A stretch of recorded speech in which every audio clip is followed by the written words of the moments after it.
اس زمانے میں یہ سواریاں بری نہیں مانی جاتی تھی. زمانہ کلچر ہوتا ہے ہر زمانے کا. جیسے مان لیجیے آج کوئی بڑا آدمی سائیکل بھی چلائے تو ایک سمجھا جاتا ہے, لیکن پہلے تو ایسا نہیں تھا. تو ہر زمانے کے کلچر الگ الگ ہوتے ہیں. تو اس زمانے میں گدھے کی سواری کوئی معیوب چیز نہیں مانی جاتی تھی. حضور نبی اکرم صلی اللہ تعالی وسلم دراز گوش پر سوار تھے. اسی دوران ایک منافق سے آپ کی ملاقات ہو گئی, آپ اس سے بات کرنے لگے. اب کھڑے کھڑے آپ بات کر رہے ہیں, خدا کا کرنا ایسا ہوا کہ آپ کے دراز گوشت نے پیشاب کر دیا. تو اس منافق نے اپنے منہ پر ہاتھ رکھ دیا. حضرت ابوبکر صدیق اس بات پر اتنا ناراض ہوئے اور فرماتے تمہارے مشک و عنبر سے بہتر ہے رسول اللہ کی سواری گدھے کا پیشاب. اس وقت اللہ رب العزت اور اس پر بات بڑھی تو اللہ نے سورہ حجرات 26ویں پارے میں آیت نازل فرمائی. اس آیت کا بیک گراؤنڈ شان نزول ہے. تو کہنا یہ ہے, اب یہ حضرت ابوبکر صدیق کی محبت رسول ہے, یہ ان کی غیرت ہے. تو یہ جو محبت کا انداز ہے, یہ انداز صرف اور صرف اسلام میں ملتا ہے, اور اسلام ہم سے اسی محبت کا تقاضا بھی کرتا ہے.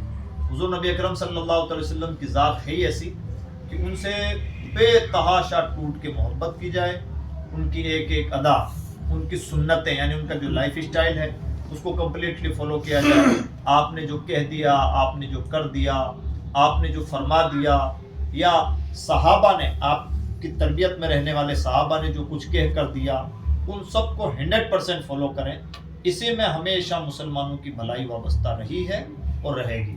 آج کا ہمارا جو زمانہ ہے, سائنس کا, تکنیک کا زمانہ ہے, علم کے غلبے کا زمانہ ہے, تو کئی مرتبہ ہمیں کئی چیزوں میں کنفیوژن ہو جاتا ہے. اور پھر چونکہ بڑ بولیوں کا زمانہ ہے, خاص طور پر جب سے سوشل میڈیا کا زمانہ ہے, تو ہر بندر کے ہاتھ میں ڈگڈگی ہے, جس کے جی میں جو آئے سو کہے. تو ایسے میں کئی بار نوجوان کنفیوز ہو جاتے ہیں. کئی بار لگتا ہے کہ یہ بات تو لاجیکل نہیں, یہ بات سائنٹیفک نہیں, ایسا کیسے ہو سکتا ہے. تو آپ سب کی عقل کا احترام ہے, لیکن بہت ساری چیزیں ہو سکتا ہے ہمیں صرف اس لیے نہ سمجھ میں آ رہی ہوں کہ ہم نے گہرائی سے ان کو پڑھا نہیں, یا ان کا کانسیپٹ گہرائی کے ساتھ سمجھنے کی کوشش نہیں کی ہے. تو ہم سب کو چاہیے کہ اسلام کا گہرائی کے ساتھ مطالعہ بھی کریں, اور اس سلسلے میں اپنی بیدار مغزی بھی بڑھائیں. اور یہ جو ٹیم کام کر رہی ہے, یہ حضرات روزانہ دن میں اپنا کام کرتے ہیں اور ایکٹیویٹیز میں رہتے ہیں, اور شام کو کوشش کرتے ہیں کہ الگ الگ گھروں پہ دستک دیں, اور وہاں پر گھر کے لوگوں کے ساتھ مل کر بیٹھیں اور اللہ رسول کا کچھ ذکر کریں. اور اس کا فائدہ یہ ہوتا ہے کہ بتا رہے ہیں, تاثرات دے رہے تھے کہ کئی مرتبہ ایسا ہو رہا ہے کہ سال ہا سال بیت گئے, دو بھائی ایک جگہ نہیں بیٹھے, میلاد کی محفل کے بہانے بھائی ایک جگہ بیٹھ رہے ہیں. تو یہ نہایت برکت والا کام ہے. ان تمام کاموں کا سپورٹ کرنا چاہیے. اور ایک گزارش یہ ہے نوجوانوں سے, چونکہ نوجوان ہی ہیں, یہاں پڑھے لکھے نوجوان ہیں, ہم سب کو چاہیے کہ ہم اپنی زندگی کو بامقصد بنائیں. اور اس وقت امت مسلمہ جتنی پریشانیوں کا شکار ہے سماج ہے, تو ہم اپنے اپنے حصے کا کچھ نہ کچھ کام کریں. ابھی جیسے SIR کا کام چل رہا ہے, تو جو اس میں کچھ یوگدان دے سکتے ہیں وہ اس میں دیں. امید پورٹل پہ کام چل رہا ہے, اچھی خاصی وقت کی پراپرٹیز ہیں جن کا رجسٹریشن ہونا چاہیے, نہیں ہو پایا ہے. کہیں مان لیجئے کہ مینجمنٹ کے لوگ بیدار نہیں ہیں, کہیں کاغذات سلامت نہیں ہیں, کئی بار لوگوں کی پرسنل جو ID پروف ہوتے ہیں وہ ٹھیک نہیں ہیں, کہیں نام مس میچ ہو جاتا ہے, کئی لوگوں کے پاس پٹے نہیں ہیں, رجسٹری نہیں ہے, یعنی ہزار قسم کے مسائل. کوئی غریبی سے جھوج رہا ہے, اور ہر آدمی ہائی نفسی کا شکار ہے. میں, میری بیوی, بچے بھلے, اور سامنے والے کی بھی یہی سوچ. تو یہ جو مطلب پرستی ایک پیدا ہو گئی ہے, اسلام نے یہ کبھی نہیں سکھایا. اسلام ایک ایسا مذہب ہے, صوفیہ کی جماعت وہ رہی ہے جو اس آدمی کے ساتھ احسان کرتی جس سے بدلے کی کوئی امید ہی نہیں. یعنی ہم کئی مرتبہ کسی کے ساتھ اچھا سلوک تو کرتے ہیں, لیکن پہلے کیلکولیشن کرتے ہیں کہ میں اس کے ساتھ ایسا کروں گا تو ہو سکتا ہے یہ میرے ساتھ ایسا کر لے, بھلے کرے نہ کرے, لیکن پھر بھی آدمی اپنا کیلکولیشن کرتا ہے. اسلامی تعلیم یہ رہی ہے کہ ہم کسی کے ساتھ بھلا کریں اور اس امید کے ساتھ کریں کہ سامنے والا ہمارے ساتھ کچھ بھلا نہیں کر پائے, لیکن اس کے باوجود بھی ہماری ڈیوٹی ہے صرف اس لیے کہ وہ اللہ کا بندہ ہے, حضور کا امتی ہے, ہمیں اس کی خدمت کرنی چاہیے, ہمیں اس کے لیے بھلا کرنا چاہیے. ان تمام کاموں کے بیچ میں ایک اہم ترین کام یہ بھی ہے, ابھی رومی بھائی نے توجہ دلائی کہ کئی مرتبہ ہمارے چھوٹے موٹے کیسز کورٹ کچہریوں میں گھسٹ رہے ہوتے ہیں, یا مان لیجئے کہ پولیس کے پاس لوگ پہنچ جاتے ہیں، اسپیشلی نوجوان، جوشیلے نوجوان، انہیں چند چیزیں معلوم ہوتی ہیں تو وہ لگتا ہے فوراً پولیس کے پاس پہنچ جاتے ہیں شکایتیں لکھ کے، اور پولیس دونوں ہاتھوں سے لوٹتی ہے، ادھر کے لوگوں کو بھی لوٹتی ہے، ادھر کے لوگوں کو بھی لوٹتی ہے، اور اینڈ میں جا کے پھر ٹیبل پہ بیٹھ کے سمجھوتا کرنا ہوتا ہے۔ سمجھداری کی بات یہ ہے، اللہ نے ہمیں دارالافتاء یعنی فتویٰ کا نظام عطا فرمایا کہ جیسے کوئی مسئلہ پیدا ہو گیا مفتی صاحب کے پاس جائیں، یہ جو شریعت کی روشنی میں، اپنے گھر سے تو بتائیں گے نہیں، شریعت کی روشنی میں جو آپ کا مسئلے کا حل بتا دیا کہ آپ کا جو پرابلم ہے اس کا یہ حل ہے، وہ ہمارے لیے فائنل ہے۔ کورٹ کچہریوں سے بچ گئے، سالوں کی محنتوں سے بچ گئے، پیسہ برباد ہونے سے بچ گئے، ذلیل ہونے سے بچ گئے، اور اینڈ میں جا کے آنا تو وہی تھا، دو ملک بھی جتنا لڑنا ہے لڑ لیں، اینڈ میں ٹیبل پہ بیٹھ کے ٹاک کرنی ہوتی ہے۔ کتنی سمجھداری کی بات ہے کہ ہم اپنے مسائل کو بھی اسی طرح سے نپٹانے کی کوشش کریں، یہ بھی ایک اہم ترین کام ہے، یعنی نہ کورٹ کچہریاں، نہ مقدمے بازیاں، نہ پولیس کے یہاں آنا جانا، اور نہ ہی گھر کی بات باہر تک پہنچانا۔ مت بھید ہو سکتے ہیں، ہو سکتا ہے بیٹا باپ کی بات نہ سمجھ پا رہا ہو اور باپ بیٹے کو نہ سمجھ پا رہا ہو، ایسا پاسبل ہے، بلکہ جنریشن گیپ کی وجہ سے ایسا بارہا ہوتا ہے۔ حل کیا ہے؟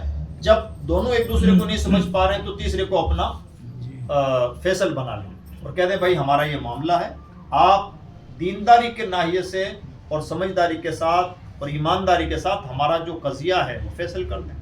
یہ بہت اچھی بات ہوگی اور اس چیز کو ہمیں پروموٹ کرنے کی ضرورت ہے۔ اللہ رب العزت کی بارگاہ میں دعا ہے کہ پروردگار ہم سب کو کہنے سننے سے کہیں زیادہ عمل کرنے کی توفیق عطا فرمائے، اور یہ جو میلادوں کا پاکیزہ سلسلہ جاری ہے اللہ اسے اسی طرح سے جاری اور ساری رکھے، آمین آمین۔ انس بھائی ایک سنت جو بتاتے تھے مفتی صاحب آپ کچھ 10 منٹ جی 5 منٹ نصیحت کچھ نصیحت فرما دیں آپ۔ السلام علیکم ورحمۃ اللہ تعالیٰ وبرکاتہ۔ وعلیکم السلام ورحمۃ اللہ۔ نحمد و نصلی علی رسول کریم، اما بعد، فاعوذ باللہ من الشیطان الرجیم، بسم اللہ الرحمن الرحیم۔ قد جاءکم برہان من ربکم کما قال اللہ تعالی، صدق اللہ العلی العظیم، وبلغنا رسول النبی الکریم، ونحن علی ذلک لمن الشاہدین والشاکرین، والحمد للہ رب العالمین۔ ایک بار درود پاک پڑھنا۔ اللہم صلی اللہ سیدنا سیدنا محمد وسلم و مولانا محمد صلاۃ و سلام علیک یا رسول اللہ صلی اللہ علیہ وسلم۔ کام وہ لے لیجئے تم کو جو راضی کرے، یا رسول اللہ کام وہ لے لیجئے تم کو جو راضی کرے، ٹھیک ہو نام رضا تم پہ کرو درود۔ ایک بار اور درود پاک پڑھنا ہے۔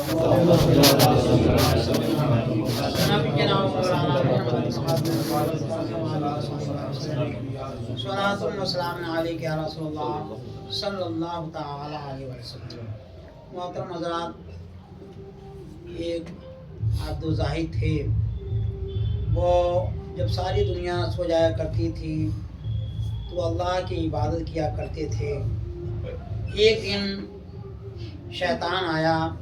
ظاہر سی بات ہے جب بندے مومن کوئی یہ کام کرتا ہے تو اس کے پیٹ میں درد شروع ہو جاتا ہے کہ کس طرح سے بندے کو حق راستے سے، اللہ کے محبوب راستے سے اس کو بہکا دیں، ہٹا دیں۔ آیا اور کہا کہ اللہ کے بندے کتنے سالوں سے تم اللہ کو پکار رہے ہو؟ اس بندے مومن نے جواب دیا کہ 80 برس ہو گئے۔ اچھا یہ بتاؤ، رات کی اس تاریکی میں ساری دنیا آرام کرتی ہے، تم اللہ اللہ کی صدا لگاتے ہو، اللہ اللہ رڑتے ہو، یہ بتاؤ کہ کبھی اللہ تعالیٰ نے فرمایا کہ یا عبدی، میرے بندے بول کیا ہے، ساری دنیا سو رہی ہے تو اللہ اللہ کہہ رہا ہے؟ تو کبھی اللہ کی طرف سے جواب آیا؟ تو بندے مومن نے کہا کہ نہیں، میں کبھی نہیں سنا۔